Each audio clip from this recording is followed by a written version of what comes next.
यानी कि मिल्क, रस, गंध यानी कि गंध, स्मेल बच्चे को आप सभी का आंगनवाड़ी केंद्र में बहुत बहुत स्वागत है। आज है 1 अगस्त 2025 और आज से जो है 1 तारीख से लेकर 7 तारीख तक जो है स्तनपान सप्ताह मनाया जाएगा विश्व स्तर पर।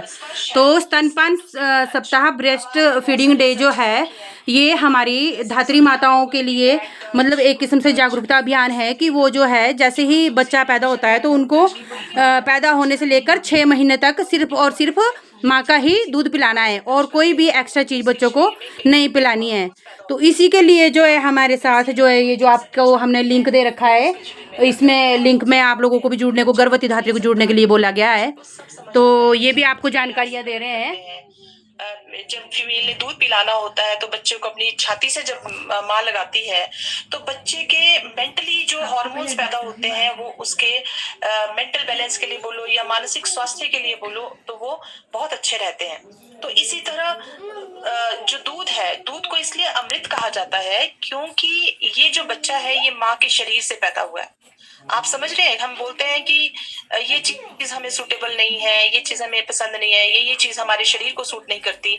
जो भी हम बाहर से चीजें लेते हैं उसकी सूटेबिलिटी हमें पता नहीं होती, और यदि पता होती है तो हम जब एक्सप्रेस कर पाते हैं तभी बोल सकते हैं। लेकिन जब बच्चा छोटा होता है वो तो एक्सप्रेस नहीं कर सकता, वो सिर्फ रोता है।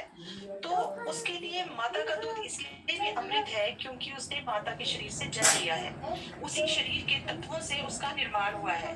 तो जो भी माता के शरीर के थ्रू बच्चे में जाएगा वो उसके लिए हमेशा ही हितकारी होगा क्योंकि उसका शरीर स्वयं उन तत्वों से बना है। तो उसमें कोई भी चीज ऐसी नहीं जाएगी जो उसके लिए सूटेबल ना हो। रेयरली कोई केसेस होते हैं जहाँ माता का दूध बच्चों के लिए सूटेबल नहीं होता। तो एक तो पहली बात वो है। दूसरी बात ये है कि माँ का दूध जिसको बोलते हैं fresh milk, that is totally fresh, जो मदर खा रही है वो सारा बच्चे के शरीर में जा रहा है बिल्कुल फ्रेश। जो हम माँ ने आज खाया उसी का ही मिल्क बन रहा है। तो ये जो मिल्क है इसकी इम्पोर्टेंस दूसरी वजह से ये है कि टोटली स्टरलाइज्ड है, इसमें बाहरी कोई हाथ नहीं है। तीसरा ये नेचुरल है। और चौथी चीज ये है कि बच्चे का जो फर्स्ट फीड होती है जिसको क्लस्ट्रम भी बोलते हैं, और फर्स्ट उदक, स्तन्योदक बोलते हैं इसको आयुर्वेद में, कि जो पहला मिल्क होता है वो भरपूर होता है बहुत सारे पोषक तत्वों से। ईश्वर ने प्राकृतिक रूप से बहुत सारी चीजें हमारे लिए ऐसी की हुई हैं कि जब जिस चीज की जरूरत होती है वो हमें देता है।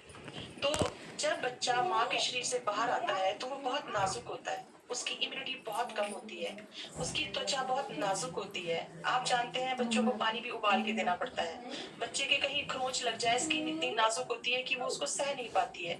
ऐसे ही बच्चे के शरीर का जो डाइजेस्टिव सिस्टम होता है वो भी बहुत नाजुक होता है। बच्चे का शरीर बहुत नाजुक होता है, वो